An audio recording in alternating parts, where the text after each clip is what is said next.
Dito na naman tayo. Welcome kayo sa University Jervision Bragat. Long story short na naman tayo ngayon dahil Sunday. Hindi tayo masyadong magpagod. Ito muna.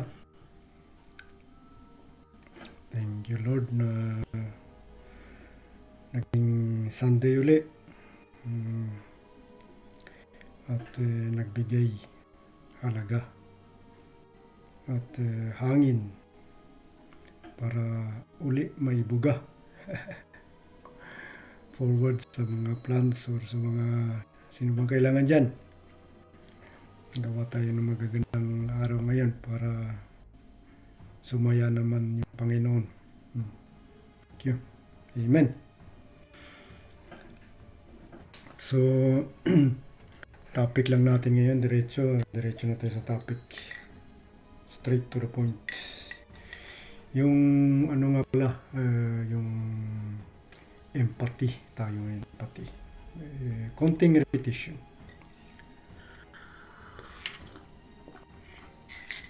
Coffee, input at saka mga output. yung natin, yung awa.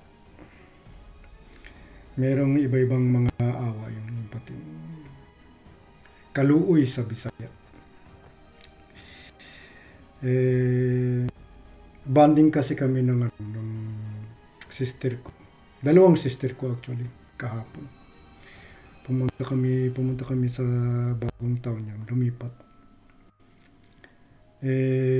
Masaya, nakalabas kami nung Biyernes ng gabi, kanta-kanta, konting sayaw, bonding, tapos yung mga anak niya nandun din, mababait. Shoutout ako sa iyo, Mare, sister ko rin. Yung successful yung mo pag disiplina sa mga anak mo. Keep going strong, yan. Disiplinahin natin yung anak natin. So kayong kahapon, Saturday, kumain kami dun sa may parang tower. Sa tawag dito sa Sweden, sa Örebro. Mga 1.5 hour ata yung bus papunta dun. Kami ni Sister Rose.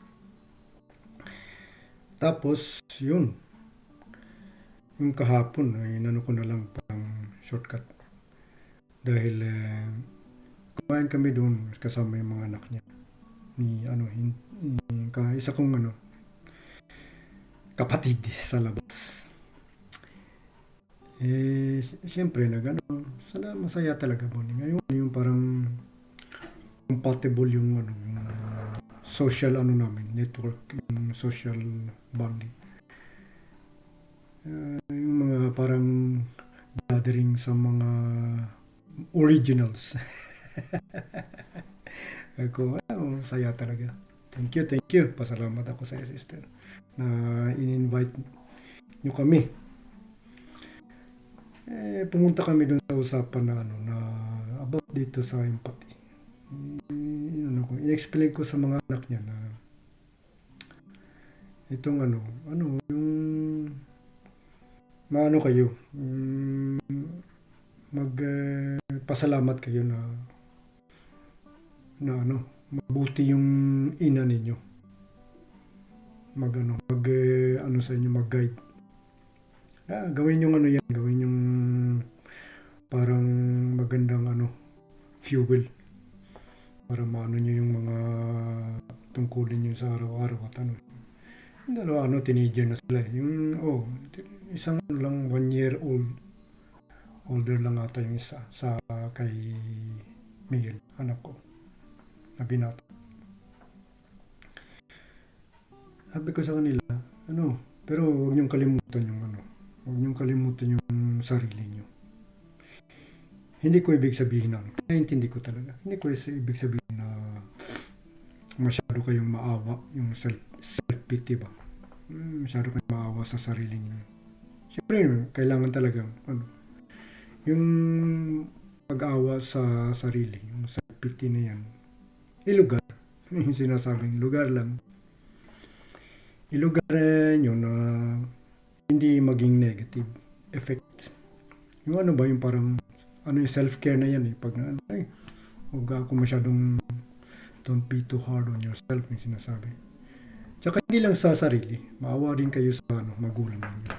Minsan ay, siyempre, sacrificial. Bumalik tayo sa sakripisyo, di ba? Mga magulang natin, nagsakripisyo yan para sa atin.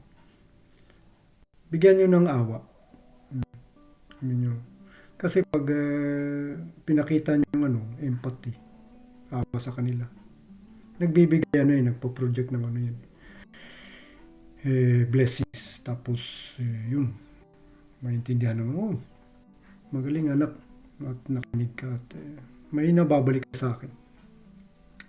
Tapos, syempre, mas lumalakas pa yung magulang natin na nakamotivate ka sa akin, anak. Ito pa, marami pa akong pala, hindi talaga tayo, walang tigil yung pagdidisiplina, yung pag-guide sa ating mga anak. So sinabi ko sa kanila na pinaringgan ko rin yung ina para proud naman siya konti. Sabi ko, sa isipin nyo na maraming ginagawa yung mga magulang nyo, yung ina ninyo ngayon, in this matter, yung ina nila. So parang na input nila dyan. Tapos sabi ko, kung i-input nyo yan dito, narinig nyo, wag nyo kagad ilabas sa kabilang tenga. Sa karamihan ba? Ayaw mo makinig. Hindi tayo magaling makinig. Inadmit ko na rin yan noon. Pero ngayon, next level, yung sinabi ko dito. Amen to that. So, nakinig sila. Minto nga yung isang kumain. Maganda yan. Parang believe siya. Parang pumasok dito sa mental. Bigyan nyo ng dahil pag binigyan nyo ng awa yung sarili nyo at yung ibang tao, kapwa nyo, lalo na mga magulang, yung nagsakripisyo sa inyo. Yan nagbibigay din yan, isang virtue na respect. Tapos nag-vibrate yan ng mga yung vibrations. Magandang vibrations sa motivation din yan. So yung mga na yan, pag binigay mo yan, binalik mo yan sa kapwa mo tao or sa kapatid o sa asawa, kahit sino, nagbabibrate yan. Depende kasi paano nakukuha yung vibrations mo. At mga pahayag, paliwanag, ganyan tono. Kaya minamotivate, parang sila, inspired talaga. Pati nga ako, rin ako na-shock rin ako.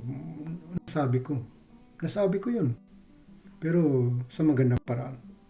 Walang yung parang, walang tense. Yung intensity, lang, balance, neutral. Pero maganda. Pagpahasag ko, proud ako sa sarili ko. Salamat. Nagpasalamat ako sa sarili. Pero, siyempre, nilulugar ko yung, yung, bumalik tayo yung sa pride ba. Kailangan din natin yung pride na yan, pero ilugar lang natin. So, repetition yung lugar lang. Masaya at sabi ko sa kanila yan yung ini-input ko sa anak ko, sa baby ko, yung prinsesa ko doon. At saka siyempre nagbabible din yan sa forward sa asawa ko at sa mga pamilya niya at sa pamilya ko rin, lahat na nagbabible. Yan yung parang connectivity yan. Gusto mong malakas yung connection. Parang wifi na, pero metaphorically speaking. Gusto mo ng malakas na connection. Kailangan maganda yung source, yung malakas din yung source. yung quality ng source ng internet. Saan ang galing yan, di ba? So ako yung parang router ng ano. Ako yung parang malakas yung ano. Mga antena ko. Ito yung antena ko, yung bibig. So, pinoproject ko yan sa inyo para pahayag, paliwanag. Para makavibrate ng mga ganyan ano. Diba? Isipan at ano. So, Jeriversity, ano niyan, hindi na yan maano, yung hindi ko na matatapos yan. Hanggang sa hangganan na yan. Derivation bracket, ano na yan. I started it, I will finish it. Yung sinasabi, amen. I am the omega of life and everything. Yung ano, metaphorically speaking. Hindi, pag sinabi kong ano, sinimulan natin yung mga project natin, yung mga business ba natin, yung ano ba yan, kahit ano. Tapusin natin. May ending. Hindi ano yung parang simulan mo tapos hanggang sa gitna lang tapos napagod ka. Yung mindset mo. Ato yung simulan kaya ka itong tapusin. Yan yung mindset. Simulan ko, tatapusin ko. May ending. Start and ending. Tapos, pag meron ka na namang sinimulan na bagay yan. Start ko to, tapos may parang masyado, mas longer. Pero, consistent na may ending yan. Tapusin. Sabi ko sa mga ibang kaano ko noon sa isang workplace. Maraming yung workplace na ako noon. Ito. Sabi ko sa kanila, sinimulan mo yan. Huwag mong ibigay sa akin. Sinimulan mo yan. Hindi ko ano yan. Marami pa akong ginagawa. Yun. Tapusin mo yan. Responsibility mo yan. Na tapusin. Hindi mo ibigay sa iba yan. Pwede mo ibigay sa akin yan, pero bayaran mo ako. Hindi libre. Yung ginawa. Sinimulan mo. Sinimulan mo yan. Mga tatapusin ko yan, baka marami ka ng dyan, nagawa na, ipapahid mo sa akin yung kasalanan. Yung makarelate niyan. So sabi ko, huwag kang sa ibang terms naman, huwag kang magsalita ng tapos. Na hindi mo alam yung ending. Ano yung consequence niyan sa mga pinagsasabi mo. Huwag kang magsalita na hindi mo kayang tapusin. Dahil simulan mo yan. Tapusin mo. Kaya kung hindi mo kaya, ako ang magtatapos niyan. Diba? So yung inano ko, makarelate kayo. Kasi mabilis tayo magsalita eh. Mas masyadong mabilis yung bibig natin kaysa isipan natin dito. Kaya ganun, sabi ko. Isipin mo muna yun bago mo sabihin or gawin. Yung motivate ko. Dahil kaya ako malalim yung pag-iisip ko dahil iniisip ko muna. Iniisip ko yung consequence naman. Yung siyempre, depende naman sa anong bagay, di ba? Pero kung mga importanteng bagay, priorities na yun, kailangan. Importante talaga isipin. Para maganda yung outcome, yung resulta. Kaya ito. 15 minutes. Almost. Yan. Yun, yung awa. Awa sa atin, yung sabi ko, maybe, maawa ka sa mami mo. Maraming ginagawa. Kaya, repetition sa mga bata. Dahil, madaling ma-distract yan sila. Repetition. Maawa ka sa mama mo, sa lola mo, or marami silang ginawa, sa tita mo, kahit sino mga elders. Bigay ka ng mami, tulungan kita. sa tamang tono, syempre. Kasi mabilis tayong magalit eh. Daming mga high blood sa atin sa buong mundo na hindi lang sa Pilipinas. Lugar lang. Bilis magalit dahil pagod sila tapos inaano sa bata. Wag ka agad sumigaw. Control, kaya nga bumalik tayo dito sa hinga muna. Anak, pakiano nga dito. Anak, pwede bang makisuyo sa'yo? Mga ganun ano. Nagbibigay yan, nagbibigay yan, yung parang power sa kanila. Self-confidence nila, lumalakas. Importante din yan. Turuan natin ng self-confidence ng mga anak natin. I-build natin, lift up natin sila. Para madali sila maging independent. Yung mga ganyan. Malalaman nila yung matututo silang yung mga virtues, magandang virtues. At nakakabigay halaga. Kaya sinasabi ko lang. Hindi lang basta-basta hindi ko lang kinukuha to sa hangin. Siyempre hangin, kailangan talaga hangin. Pero nagtatrabaho yan, pinapatrabaho ko yan sa mental health.